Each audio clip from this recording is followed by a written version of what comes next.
गुरुर्देवो महेश्वरा गुरुर्साक्षात् परब्रह्मा तस्मै श्री गुरुवे नमः।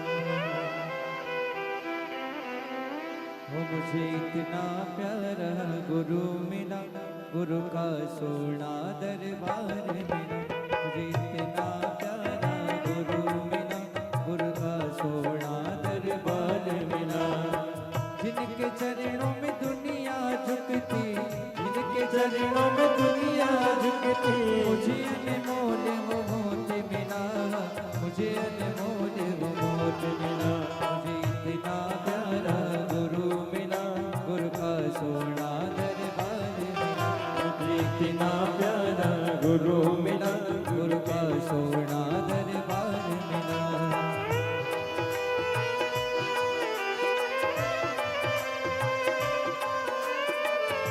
अंबर ढूंढा तारे ढूंढा, गुरु सा कोई अनमोल नहीं। अंबर ढूंढा सागर ढूंढा, गुरु से कोई अनमोल नहीं। गुरु से बढ़कर इस दुनिया में तुझ कोई सौगात नहीं। गुरु से बढ़कर इस दुनिया में तुझ कोई सौगात नहीं।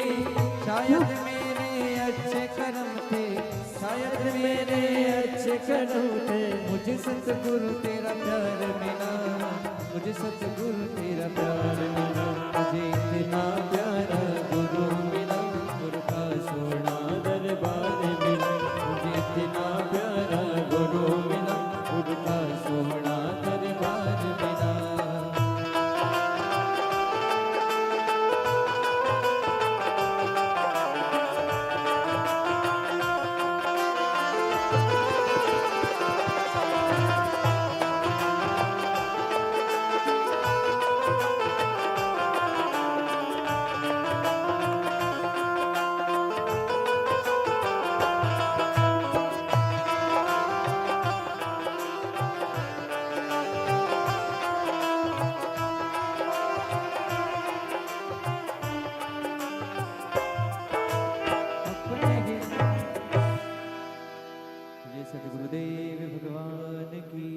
जय जय श्री राधे। सभी भक्तों को हर हर महादेव सदा जय श्री था श्री शिवाय नमस्तुभ्यम। पूज्य गुरुदेव का आगमन हो चुका है, गुरुदेव व्यासपीठ पर पचासीन हो चुके हैं। आप सबकी तरफ से व्यासपीठ को नमन करते हुए हम सबके प्रिय, हम सबके लाडले ठाकुर कल्लू जी महाराज के चरणों में नमन करते हुए परम सत्य परम आदरणीय विश्व विख्यात पूज्य गुरुदेव के पावन चरणों को नमन करते हुए और आप सभी शिव भक्तों के चरणों में नमन करते हुए सुंदर आज गुरु पूर्णिमा महोत्सव के प्रवचन के क्रम में हम सभी जुड़ेंगे। और देखिए आज कितना विशेष दिन है, गुरुवार के दिन ही गुरु पूर्णिमा महोत्सव मनाया जा रहा है संपूर्ण भारतवर्ष में, संपूर्ण दुनिया में। तो आइए सीधे हम सभी पूज्य गुरुदेव की शरण में पहुंचेंगे और प्रवचन का लाभ लेकर अपने जीवन को कृतार्थ करेंगे, आनंद में करेंगे। जय जय श्री राधे। हर हर महादेव। श्री शिवाय नमस्ते।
कुबरेश्वर भगवान की ओंकारेश्वर भगवान की कुबरेश्वर महादेव हर हर महादेव हर हर महादेव हर हर महादेव।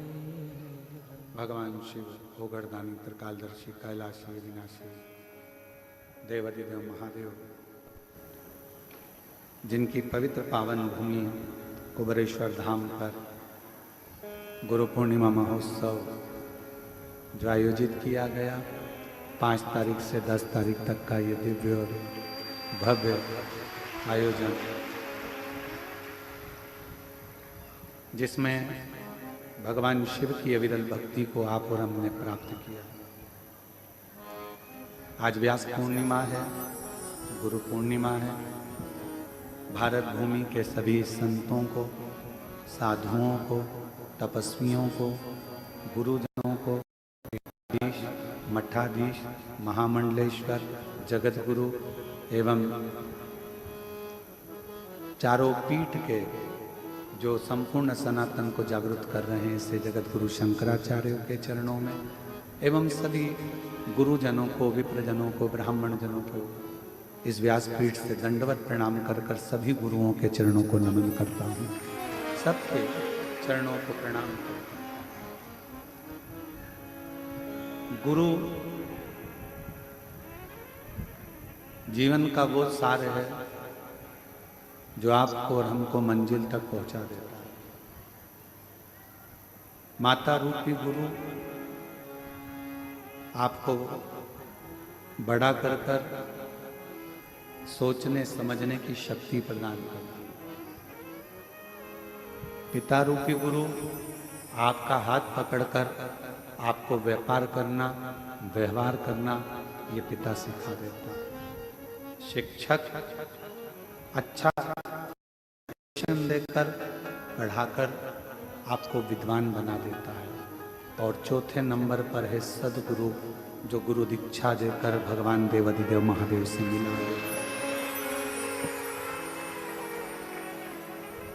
वो शिव है, आदि गुरु है, आदि योगी है, जगत गुरु है, जिन्होंने संपूर्ण ब्रह्मांड में, संपूर्ण विश्व में शिष्य और गुरु की परिभाषा को सामने लाया। एक श्रेष्ठ वक्ता देवादिदेव महादेव और एक श्रेष्ठ श्रोता भी देवादिदेव महादेव। वक्ता भी शिव है, श्रोता भी शिव है। अमरनाथ जी की गुफा में जब भगवान शिव माँ जगतजननी अम्बा पार्वती जी को ज्ञान उपदेश देते हैं, तब पार्वती जी भी शिव जी को अपना गुरु मानकर उस ज्ञान को लेती हैं, जो अमर ज्ञान था। उस ज्ञान को लेकर माँ जगदम्बा भी अमर हो जाती है, जगतजननी भी अमर। हमने कथा के 5 दिन की कथा में तृतीय दिवस में कहा था कि घर में जो बुजुर्ग हैं, बड़े हैं, घर में पति है, घर में कोई वृद्ध अवस्थावान है जिसने अपनी पूरी जिंदगी संघर्ष के साथ आगे बढ़ने में निकाली, वो भी आपका गुरु है, वो भी आपका गुरु है। जिस शिक्षक ने आपको स्कूल में पढ़ाया,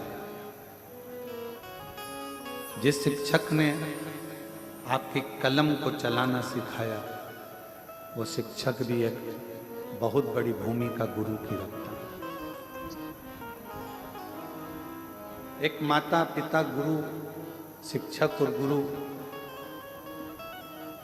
ये जिंदगी के वो पहल हैं जहां आप इनकी छत्र छाया में अपने जीवन को आगे बढ़ा सकते हैं।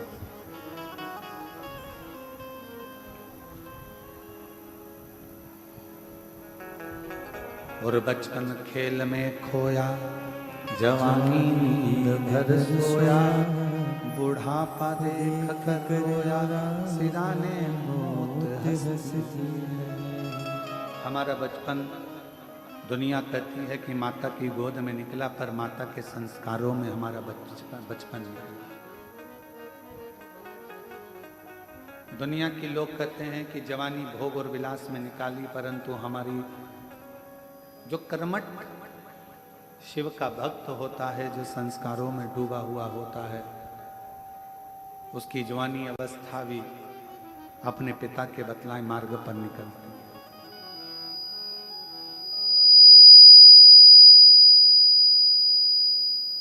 और एक अच्छा शिक्षक आपकी जिंदगी में मिल जाए तो वह आपके सारे मार्गों को विद्या के माध्यम से खोल देता है। और फिर चौथी अवस्था में जो बुढ़ापा है, उस बुढ़ापे में सब साथ छोड़ देता। कौन देगा साथ? जिन बच्चों को हमने पाल पोस कर बड़ा करा, उन बच्चों के पास भी हमारे पास बैठने का समय नहीं है। जिन बेटियों को हमने पाल पोस कर बड़ा करा, उन बेटियों के पास में भी हमारे पास बैठने का समय नहीं।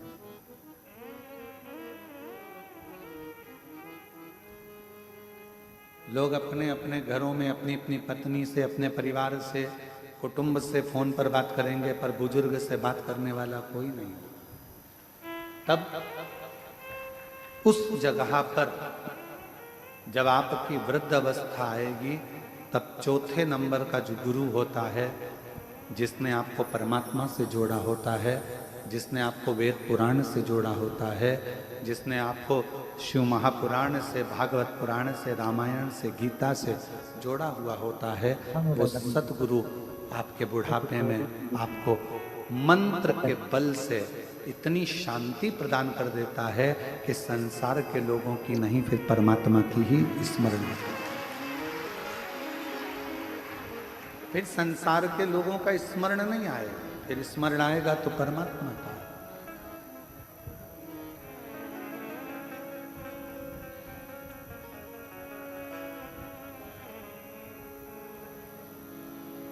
कोई स्मरण कराए, एक अवस्था के अनुसार परमात्मा की भक्ति को धारण करवाने के लिए गुरु का पद बहुत जरूरी है।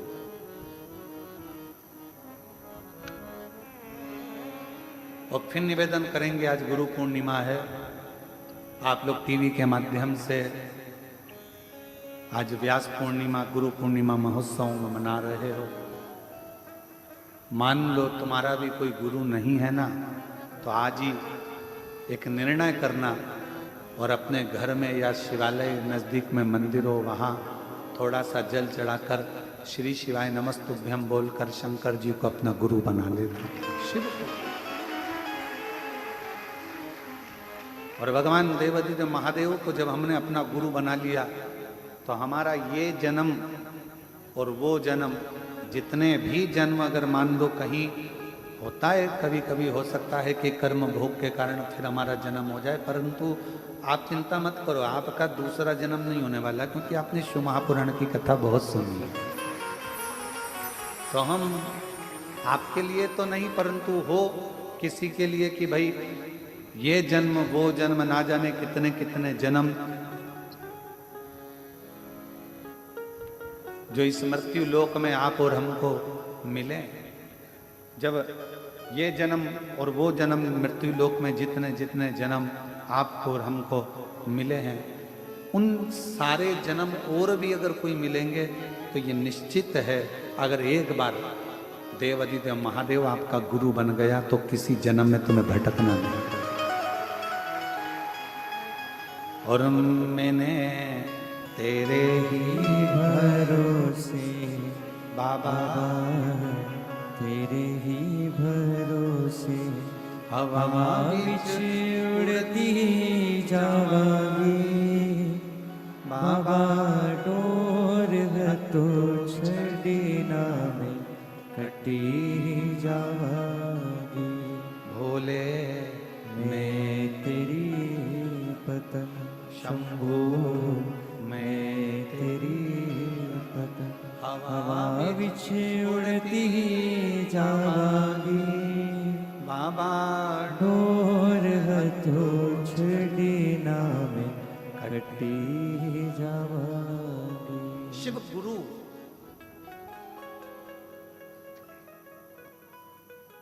वर्ष में केवल एक ही दिन होता होगा, हाँ, और जगह पर हम नहीं कह सकते कि और गुरु मंत्र पूरे साल मिलते हैं, अन्य जगह पर दिए जाते हैं और भी गुरुजन वर्ष भर गुरु मंत्र देते हैं। पर कुबेरेश्वर धाम पर तो केवल एक ही दिन, केवल गुरु पूर्णिमा के दिन ही गुरु दीक्षा और शिव दीक्षा देते, केवल एक दिन। और शायद केवल एक ही दिन ऐसा होता होगा, शिव दीक्षा गुरु दीक्षा का दिन, जिस दिन आप लोग अपने हाथ से हमारे हाथ में श्रीफल देते होंगे और वो श्रीफल हम देते हैं। नहीं तो केवल एक गेहूं का दाना और श्रीफल आज के दिन हम आप लोगों से हाथ में झेल लेते हैं, क्योंकि आज गुरु पूर्णिमा है, व्यास पूर्णिमा। बाकी का पूरा साल, पूरे वर्ष में ऐसा कोई दिन नहीं होगा जिस दिन हम आपसे हाथ में कुछ झेलते हैं। केवल एक आज का दिन, गुरु पूर्णिमा। क्यों? क्योंकि उस दिन केवल श्रीफल या गेहूं का दाना देने के लिए कुबेरेश्वर धाम पर भक्त नहीं आता। उस दिन अपने भीतर के विकारों को मिटाने के लिए, अपना अहंकार, अपनी अभिमत्ता, अपना व्यसन, अपनी गलत आदतें, जब हम गुरु के हाथ में श्रीफल अन्न देते हैं तब हम अपनी पूरी गलतियों को गुरु के चरणों में छोड़ देते हैं, गुरु के चरण। इसलिए वर्ष भर में आप लोग जो लाखों की संख्या में आए हो, इतनी भीड़ जो हो रही है कुबेरेश्वर धाम पर, इतना भक्तों का सैलाब अगर कहीं देखने को मिलता है, शायद आप भी सोचते होंगे कि और भी जगह पर गुरु दीक्षा ली जा सकती है, पर कुबेरेश्वर धाम पर इतनी लंबी लाइन केवल गुरु मंत्र लेने के लिए, जो कि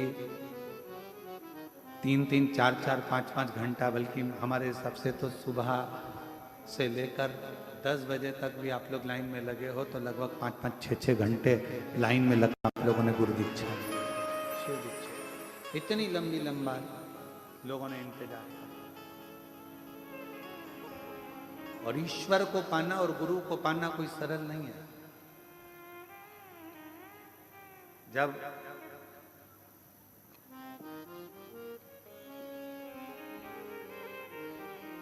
नामदेव जी महाराज गुरु दीक्षा लेने के लिए गए,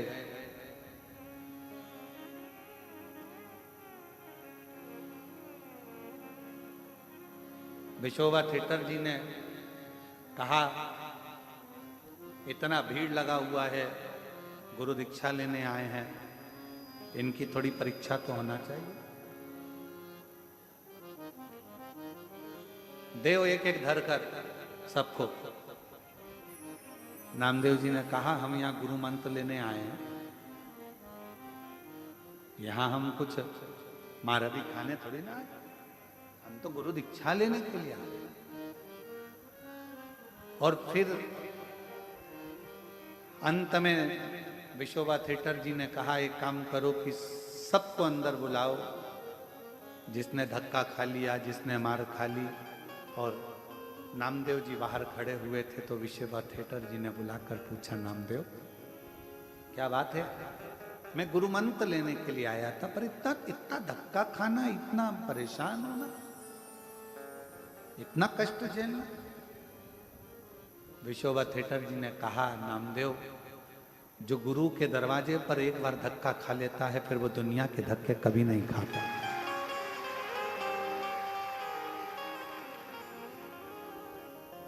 एक बार गुरु जिसको तपा लेता है, गुरु का दरवाजा अगर कोई पहुंचा और अरे हमको जल्दी जाना है, हमको ये करना है, और मालूम पड़े देरी में देरी,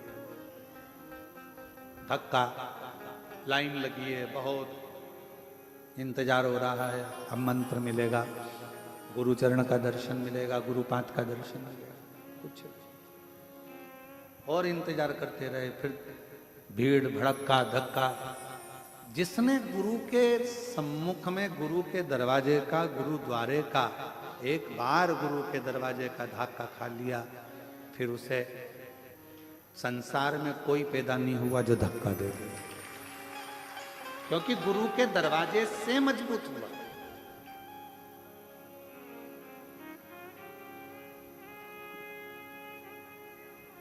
जो ब्राह्मण बच्चे गुरुकुल में पढ़ते हैं, उनको गुरुकुल में जाने पर कपड़े खुद धोइए, बर्तन मांजिए, भोजन बनाइए, सेवा करिए, झाड़ू लगाइए, पौधा लगाइए, वृक्षों में पानी दीजिए, सबके कपड़ों की घड़ी बनाइए, जाओ सेवा पर सेवा, सेवा पर सेवा।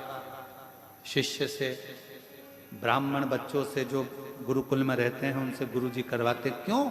क्योंकि गुरु के दरवाजे पर आया है तो थोड़ा धक्का खा लेगा। गुरु के दरवाजे पर आकर अगर मेहनत कर ली है, गुरु के दरवाजे पर आकर अगर सेवा कर ली है, तो निश्चित है कि ये दुनिया में बहुत आगे बढ़ जाएगा। इसको कोई रोकने वाला नहीं, इसको कोई रोकेगा नहीं, ये निश्चित है। और गुरु ऐसी चलाओ मेरी कार, जा में बैठा हो शिव सरकार। भोले सी मेरे बाबा, हे गुरु, इस जीवन में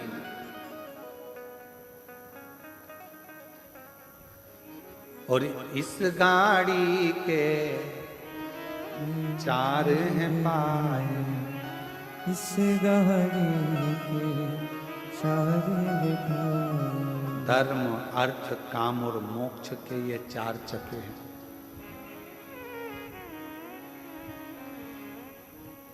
और एक बात और स्मरण में रखो, गुरु को समझना और गुरु को परखना दोनों बड़ा भारी है।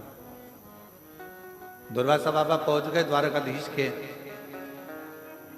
दरवाजे पर, आवाज लगाई, मुझे कोई मेहमान रख लो, मुझे कोई गुरु मेहमान रखो, मुझे अपने घर में अतिथि रखो। सूचना मिली द्वारकाधीश को कि गुरुजी आए, दुर्वासा ऋषि आए, और हमारे द्वारकापुरी में आवाज लगा रहे हैं कि गुरु मनाओ, मेहमान रखो, मेहमान रखो, मेहमान रखो। मुझे अपने घर में कोई मुझे मेहमान बना लो, कोई मुझे अतिथि बना लो, और कोई गुरुजी कोई अपने घर में बुलाने को तैयार नहीं। क्यों? क्योंकि दुर्वासा बाबा को क्रोध बहुत आता था, और क्रोध आता था तो वो श्राप दे देते थे। अब सूचना मिली द्वारकाधीश के पास में कि दुर्वासा ऋषि आए हैं और वो कह रहे हैं कि मेरे को कोई अतिथि रख लो, मेहमान रख लो। द्वारकाधीश राजा भगवान कृष्ण ने हाथ जोड़कर मन में विचार करा, अपनी नगरी में गुरु आया, श्राप देगा तो भी स्वीकार होगा, चलो चलकर बनाते हैं। पहुंचे, प्रणाम किया, हाथ जोड़ा, नमन किया।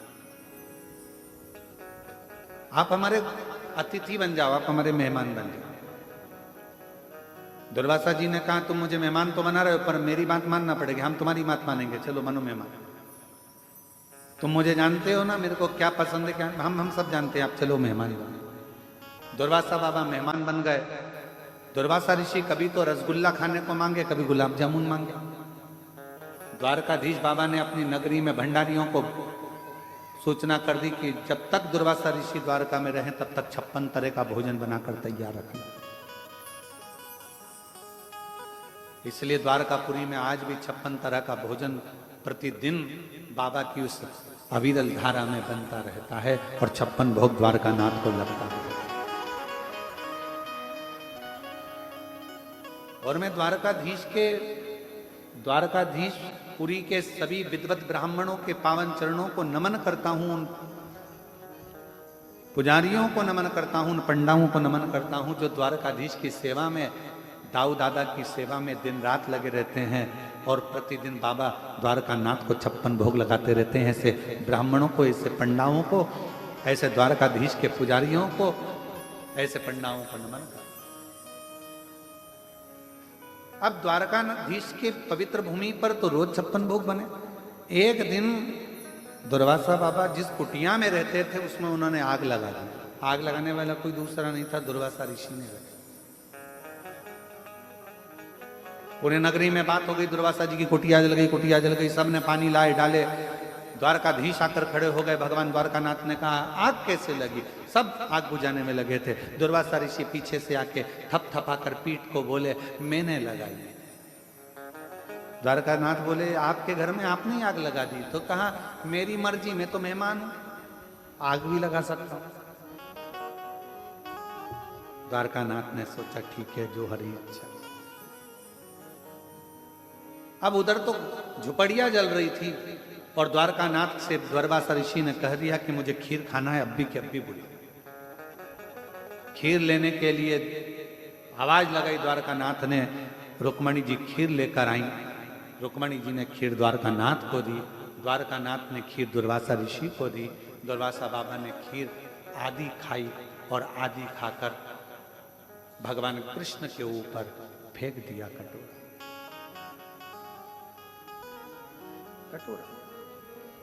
और जो खीर का कटोरा द्वारकानाथ के ऊपर दिया, देते से ही कहा कि इस खीर को पूरे शरीर पर लगा लो।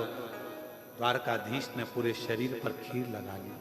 रुक्मणी जी को हंसी आ गई, ऐसा मेहमान किस काम का जिसने तुम्हारी ही दशा बिगाड़ दी। दुर्वासा बाबा को क्रोध आ गया और द्वारकानाथ जी से कहा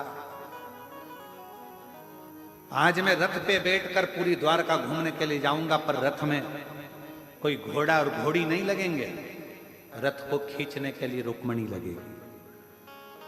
ये हंसी है ना, इस रुक्मणी को रथ खींचने के लिए लगाना पड़ेगा। माता रुक्मणी जी को रथ खींचने के लिए लगाया गया। भगवान द्वारकानाथ पीछे पीछे चल रहे थे। दुर्वासा बाबा हाथ में चाबुक लेकर रथ पर चल रहे थे। थोड़ी दूर रुक्मणी से रथ खींचते बना, फिर आखिरी में रुक्मणी जी चक्कर खाकर नीचे गिर गईं। जल का छींटा देकर उठाया और उठाकर दुर्वासा ऋषि ने कहा द्वारकानाथ, इन रुक्मणी जी ने मेरी हंसी उड़ाई है, इनको तुम्हें द्वारका से त्यागना पड़ा। आज भी द्वारकापुरी में रुक्मणी जी का मंदिर द्वारकाधीश के मंदिर से कोसों दूर है। अगर आप लोग गए होंगे द्वारकानाथ कभी द्वारकाधीश दर्शन करने के लिए तो आपने दर्शन किया हो। और भगवान दुर्वासा ऋषि ने कहा कि मैंने तुझे खीर खाकर तुम्हारे शरीर पर खीर फेंकी थी, वो खीर तुमने पूरे शरीर पर नहीं लगाई। कहा नाथ लगाई तो शरीर पूरे शरीर पर, पांव के तलवे में वो खीर नहीं लगी। प्रभु आपकी खाई प्रसादी थी, मैंने सोचा पांव के तलवे में कैसे लूं। दुर्वासा जी ने कहा एक गुरु अपने शिष्य को अगर जो कार्य करने को बोले, अगर वो कार्य पूर्ण तरह से शिष्य करे तो ये निश्चित है वो बड़े से बड़े काल से भी बच सकता है। और द्वारकानाथ आपने अपने गुरु का कहना ना माना, शरीर पर खीर तो लगाई पर पांव के तलवे को छोड़ दिया, इसलिए तुम्हारे प्राण छूटेंगे तो पांव के तलवे से छूटेंगे।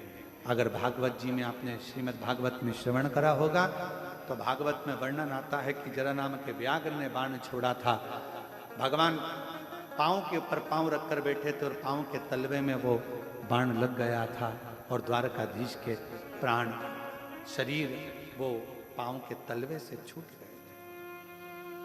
पांव के तलवे से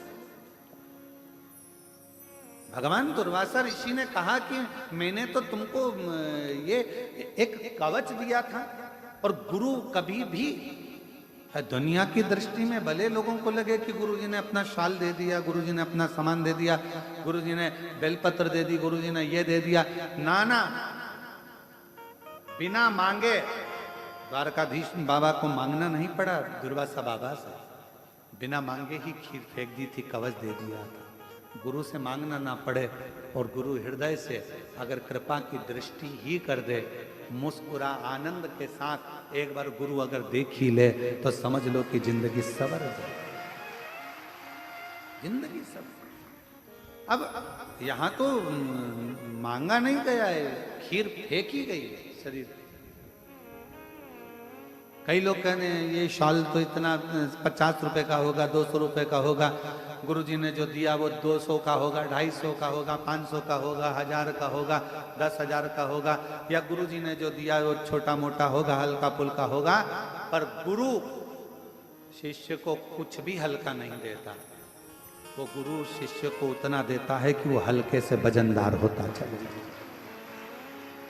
हल्का नहीं देता। कितना सुंदर कहा है, एक करोड़पति व्यक्ति, एक धनपति व्यक्ति, एक अरबपति व्यक्ति, एक खूब अच्छा विद्वान से विद्वान व्यक्ति खूब पढ़ गया, लिख गया, खूब आनंद की जिंदगी में जी रहा है। स्वामी विवेकानंद जी का संवाद है रामकृष्ण परमहंस जी से।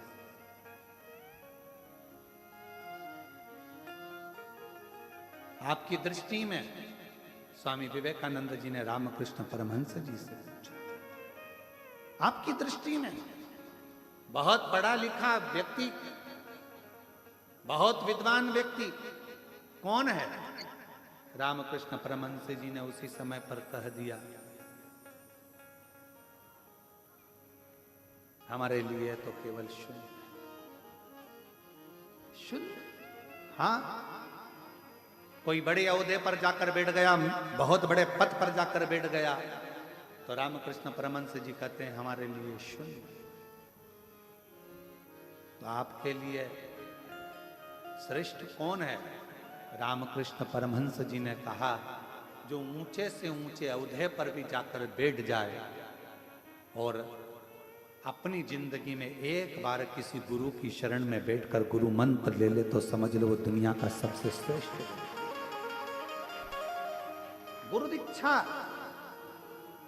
आप कितने बड़े इंजीनियर बन गए, डॉक्टर बन गए, कलेक्टर बन गए, आईएएस ऑफिसर बन गए, आप मिनिस्टर बन गए, मंत्री बन गए, आप कितने बड़े अभी पद अधिकारी बन गए, आपके पास में आगे पीछे कितनी भी फोर्स लगी हो, पर यदि आपके पास में आपका गुरु का मंत्र नहीं है, तो ये सारी जो डिग्रियां हैं, ये डिग्रियां तो केवल पृथ्वी तक चलेगी, पर गुरु मंत्र की एक छाप इस कलेजे में, इस शरीर में, इस मन में लग गई, तो वो डिग्री वहां तक चलेगी।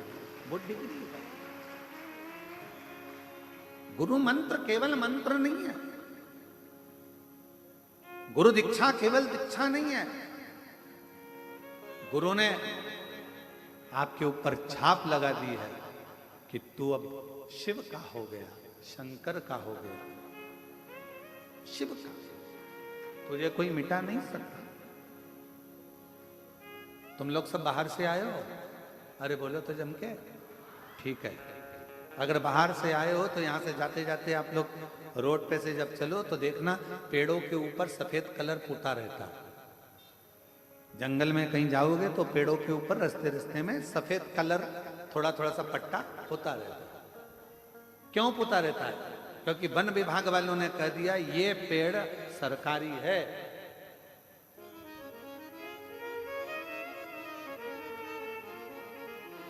ये पेड़ सरकारी है, ये पेड़ गवर्नमेंट का है, इस पेड़ को कोई काट नहीं सकता है। अब जरा विचार करिएगा, सफेद पट्टा पेड़ पर लगा तो पेड़ को काटने की किसी की हिम्मत नहीं हुई। उसी तरह गुरु पूर्णिमा के दिन जब गुरु दीक्षा का मंत्र कानों में पड़ जाता है तो किसी की हिम्मत नहीं कि तुमको मिटा सके।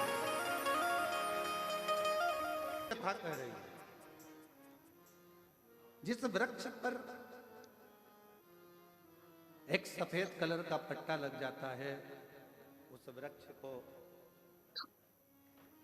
फिर कोई काटता नहीं। क्यों? क्योंकि वो गवर्नमेंट का पट्टा लग गया। उसी तरह गुरु पूर्णिमा के दिन अगर गुरु दीक्षा का एक बार मंत्र कानों में चला जाता है, फिर किसी की सामर्थ्यता नहीं कि कोई तुम्हें मिटा सके।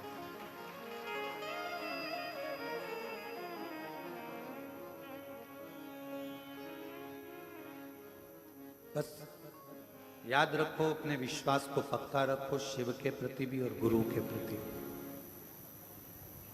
कोई कितना भी कहे, भगवान देवाधिदेव महादेव की कोई निंदा करे, कोई अपशब्द बोले, कोई गुरु की निंदा करे, कोई अपशब्द बोले, अपना मन पक्का रखना, मेरा गुरु और मेरा शिव कभी भी दूसरे का बुरा नहीं कर सकता। ये मेरा दिल और मेरा विश्वास और मेरा मन।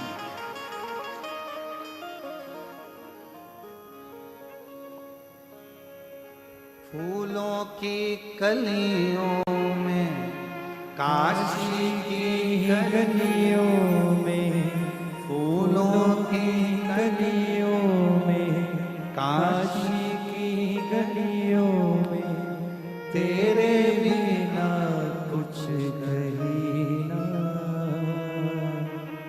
तेरे बिना भी क्या जीना, ओ बाबा रे, तेरे बिना भी क्या जीना, ओ शंभू रे, तेरे बिना भी क्या जीना, फूलों की कलियों में, काशी की गलियों में क्या जीना, फूलों की कलियों में, काशी की गलियों में, फूल की गलियों में, काशी की गलियों में, तेरे बिना कुछ कहीं ना, तेरे बिना भी क्या जीना, बाबा रे, तेरे बिना भी क्या गुरुदेव, तेरे बिना भी क्या जीना, ओ गुरुदेव, तेरे बिना भी क्या जीना। अपने जीवन को श्रेष्ठ करो। और गुरु दुर्वासा बाबा ने जैसे खीर दी, शरीर पर लगाई, वो खीर दुनिया की दृष्टि में खीर थी, केवल दुनिया की दृष्टि में वो खीर है, पर मेरे दुर्वासा जी ने खीर नहीं दी थी, मेरे गुरु बाबा ने तो कवच दिया था, उस कवच को धारण करना था। और गुरु अगर कोई चीज दे दे तो समझ लेना कि वो करोड़ों की है, वो कवच के रूप में हमारी जिंदगी में कहीं ना कहीं हमको बचा ले, ऐसे देता ही है।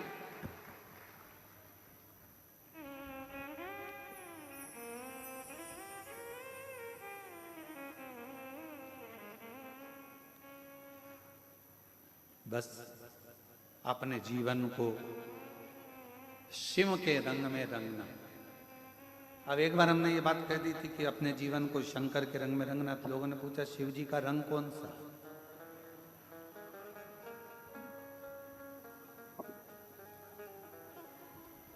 शिव जी का रंग कौन सा? अच्छा जाने तो पानी का रंग कौन सा होता है?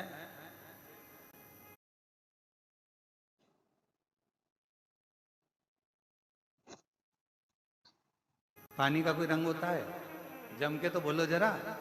नहीं। शिव जी को चढ़ता क्या है? जल। जल का रंग नहीं होता, शिव का कोई रंग नहीं है। जो जिस रंग में रंगना हो उस रंग में शंकर को रंग सकता है। जल को लाल कलर डाल दो लाल हो जाएगा, पीला डाल दो पीला हो जाएगा, काला डाल दो काला हो जाएगा, हरा डाल हरा हो जाएगा, गुलाबी डाला गुलाबी हो जाएगा। तुम जिस रंग में रंगोगे उसको वो रंग। जल और देव अधिदेव महादेव ऐसा ही होता है। ऐसा एक छोटा सा गरीब, कितना सुंदर व्याख्यान आया। कड़प भील रहता वन में, लोगों को शिव जी की आराधना करना देखा, उसने भी सेवा करना चालू करी। मुंह में पानी भर लिया क्योंकि लोटा नहीं था जल चढ़ाने, लोटा नहीं था।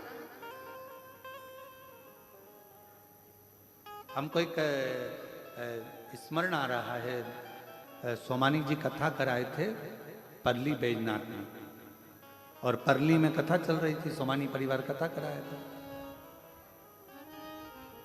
अब सोमानी जी बोले गुरुजी दर्शन के लिए चलना है। हमने कहा बिल्कुल चलो। दर्शन करने के लिए गए तो हमने देखा एक छोटी सी लड़की थी, लगभग उसका उम्र होगा 6-7 साल की, 7 साल उम्र होगा उसका, 7-8 साल अपन मान।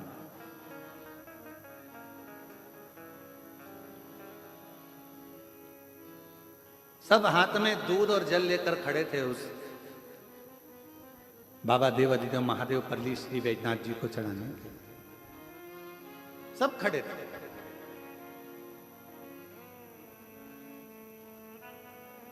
और एक छोटी सी लड़की अपनी मम्मी का हाथ पकड़ी थी। उसके हाथ में जल का पात्र नहीं था,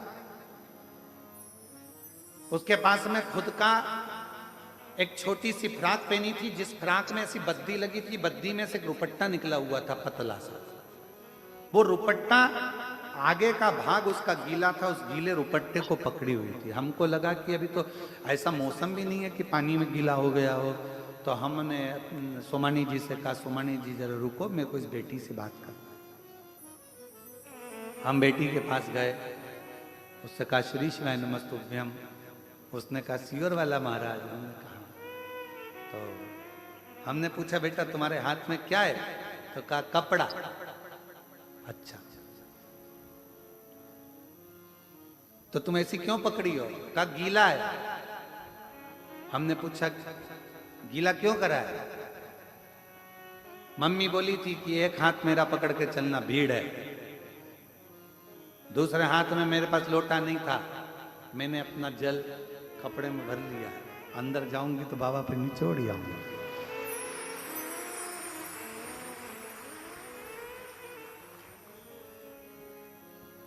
अब ईमानदारी से बोलो, बाबा सोने का लोटा और चांदी के लोटे देखेगा क्या? मेरे बाबा हीरे का चूड़ा, हीरे के लोटे, आभूषण, सोना और चांदी का लोटा मेरा बाबा नहीं देखेगा। मेरा बाबा तो केवल तुम्हारा निर्मल भाव देखेगा, उस बच्ची का कोमल स्वभाव देखेगा जिसमें कोई कपट नहीं है। शिव जी को रिझाने के लिए उसके पास जो था वो समर्पित करने के लिए चली। शिव और जल और गुरु भी ऐसा ही होना चाहिए। मेरे ओगड़ बाबा को भील ने अपनी आंख निकाल कर चढ़ा दी, जूते से मंदिर साफ कर रहा। शिव जी उस पर कृपा कर देते। मुंह में से पानी भरकर छोड़ दिया, शिव उस पर कृपा कर देते। शिवरात्रि की कथा कहती है भील ऊपर चढ़ा था, पांव से बेलपत्री टूट कर गिर रही थी, छाजल में से पानी टपक रहा था नीचे शिवलिंग पर, और देवाधिदेव महादेव शिवरात्रि पर प्रसन्न हो जाते हैं। लंका का राजा रावण उन्हें प्रसन्न कर लेता है, भस्मासुर उन्हें प्रसन्न कर लेता है, कुबेर उन्हें प्रसन्न कर लेता है, भगवान नारायण उनको प्रसन्न कर लेते हैं, भगवान राम उन्हें प्रसन्न कर लेते हैं, और छोटे से छोटा पक्षी भी उनको प्रसन्न कर लेता है। क्योंकि जिस रंग में उनको रंगना हो उस रंग में मेरा महादेव रंगा जाए। शिव, जल और गुरु ऐसा ही होना चाहिए। गरीब है शिष्य तो गुरु को यह नहीं सोचना चाहिए कि इसके पास कुछ नहीं है। पैसे वालों को बुलाकर अपने करीब में, और मालूम पड़े को निर्धन आया तो दूर ना, गुरु की दृष्टि में कोई भी आया उसकी समता का भाव होना चाहिए कि भाई ये तो सहज है, सरल भाव, निर्मल। और मेरे भोले तेरा सहारा है, मेरे भोले तेरा सहारा है, मेरी नैया का तू किनारा, मेरी नैया का तू किनारा। मेरे बाबा तुझे पुकारा है, मेरे बाबा तुझे पुकारा है, मेरी नैया का तू किनारा है, मेरी नैया का तू किनारा। भाव का, जैसे मेरे शिव हैं, मेरे शिव, जो आपकी जिंदगी को अपने रंग में रंग कर करते हैं, मेरे शिव, जो आपकी जिंदगी को अपने रंग में रंग कर।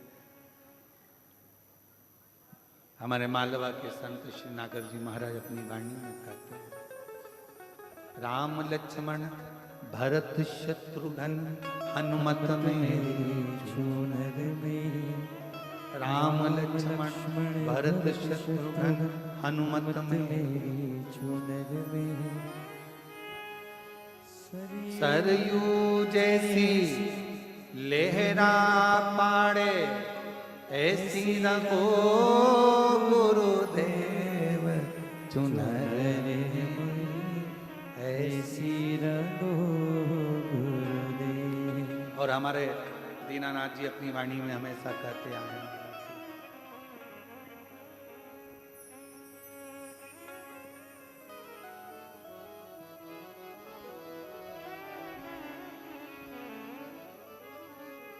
गुरु ने मंगाई सत गुरु ने मंगाई,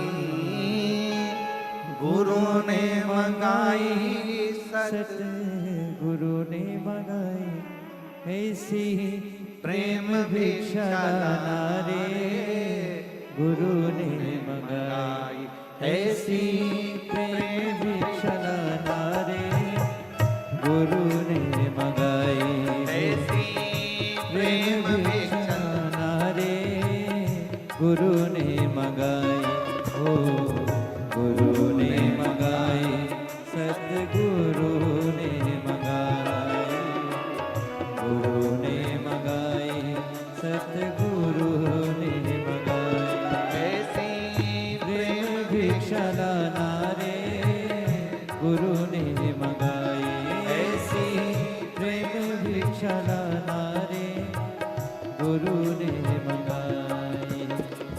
पहली भिक्षा जो जल की लाना, पहली भिक्षा जो जल की लाना, बावड़ी के पास न जाना, बावड़ी के पास न जाना, ऐसी गगरी भर के लाना रे, गुरु ने मंगाई ऐसी गगरी भर के लाना रे, गुरु ने मंगाई ऐसी प्रेम भिक्षा लाना रे, गुरु ने मंगाई गुरुदेव रे मंगाई जय होवे, गुरुदेव हमारी जय होवे,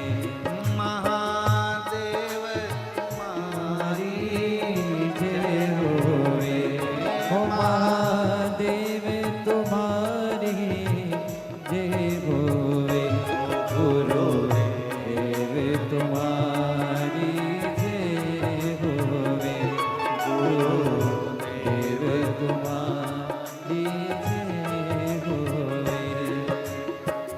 दूसरी दीक्षा जो माला लाना, दूजी भिक्षा जो माला लाना, बाग बगीचे के पास न जाना, बाग बगीचे के पास न जाना, ऐसी माला लेके आना रे, गुरु ने मंगाई ऐसी माला लेके आना रे, गुरु ने मंगाई ऐसी प्रेम भिक्षा लाना रे, गुरु ने मंगाई गुरुदेव मंगाई जय होवे, महादेव तुम्हारी जय होवे, गुरुदेव तुम्हारी जय होवे, महादेव तुम्हारी जय होवे, गुरुदेव तुम्हारी तुम्हारी जय होवे, गुरुदेव तुम्हारी जय होवे, महादेव तुम्हारी जय आर महादेव। आप भी अपने स्थान पर बैठकर आज व्यास पूर्णिमा गुरु पूर्णिमा के दिन पवित्र गुरु महिमा